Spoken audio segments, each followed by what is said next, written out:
কার আগে কে চলে যায় বলা যায় না।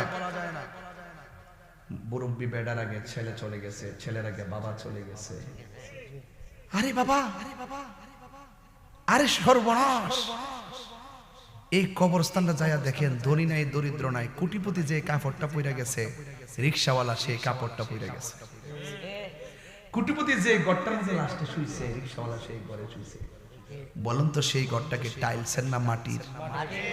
যে কাপড়টা পরছে কাপড়টাকে সাদা না লাল? বাহাদুরি কিসের? হয়তো আল্লাহ আপনার সম্পদ দিছে, সেজদাতে পড়ে থাকেন, আল্লাহ তুমি দিলেও আল তুমি আমার রব, না দিলেও তুমি আমার রব, সুখে রাখলো তুমি আমার রব, দুঃখে রাখলো তুমি আমার রব। এই ছেলেরা বলো ঠিক কি না বলো? রিজিক দেওয়ার মালিক কে? আরো জোরে, আরো জোরে। মালিক তুমি যেমনে সন্তুষ্ট থাকো সেটাই আমরা চাই। এমন সম্পদ দিও না যে সম্পদ তুমি রব থেকে আমাদেরকে গাফিল করে দিবে।